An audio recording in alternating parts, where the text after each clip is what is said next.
Anyway, this project that you're looking at now is just the very early stages of a jam space in the garage that's going to be completely soundproofed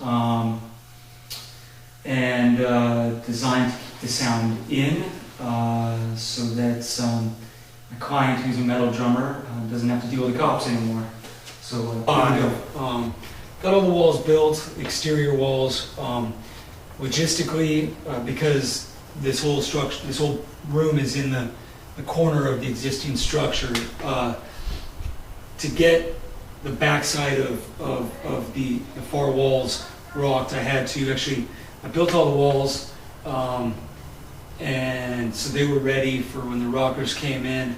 But then I had to disassemble them all, pull them down on the ground, rock 2 layers, layer 5/8 and layer 1/2 inch on the outside of these walls, on the exterior walls, then put them up in place, tie them all together, throw up the other walls, and continue rocking around the exterior of the room. This is the inside layer, just 1 layer of 1/2 inch on this side. So far, there will be another layer of 5/8 over the top. As you can see, the inside seams are all caulked, sealed up. Same thing, I gotta do this one, but same thing, they'll be sealed up from the inside as well. There will be a layer on top of this, it's all fire taped. See, we've got the door in. Tomorrow's mission is to suspend the ceiling, and we'll show you more about that tomorrow. And frame up all the interior walls.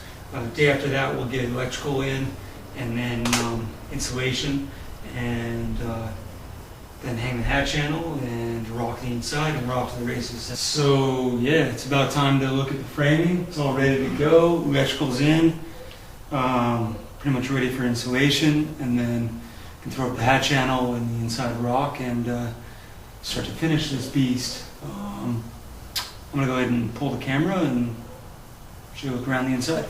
All right, here we go. Bear with me, I'm no cameraman, so I'll try to keep this thing still. Here's our door. As you see, the 2 plates there, which will be gone. And we want to get the door in. Double walled. See that? That's right. Here's the inside of the room. Just take a quick look around. Here's back at the door. And this corner of the room. So, as you can see, we got electrical in. It's got a double wall structure, 16 on center, framing for the exterior wall, 24 on center for the interior wall. Electrical is good to go. That's signed off on our permits. We got 6 receptacles in here, 6 outlets. They're all powered. Actually, one plug, the bottom plug of each outlet, is powered by this switch. So the idea is we have lamps in here. There's no ceiling cans, so we're going to try to avoid sound transmission that way.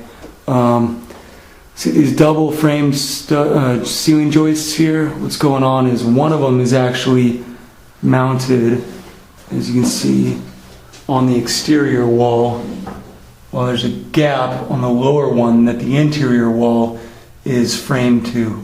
So that's a sort of a poor man's decoupling of the ceiling and the interior walls from the exterior walls, but it's actually the best way,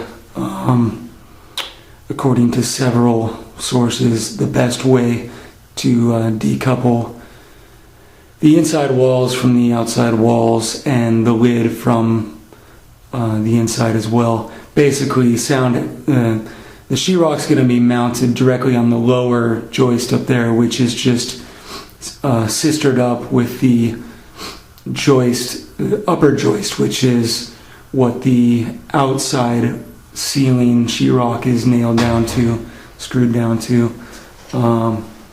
So it's a little decoupling going on there. I know it looks probably a little funny, but that's what's happening. This thing up here that you see, just at another angle, we had to drop down that section of the roof to accommodate the garage door. So we got a little angle here, as you can see.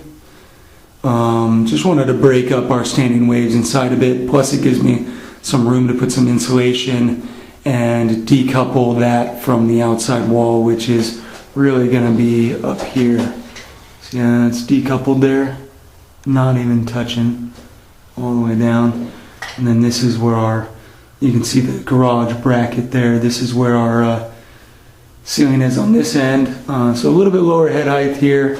That's where the client's drum set is going to be back on that wall. So the lower head height doesn't really matter so much because he'll just be sitting back there. This corner here, we had to work around that post that you can see back there.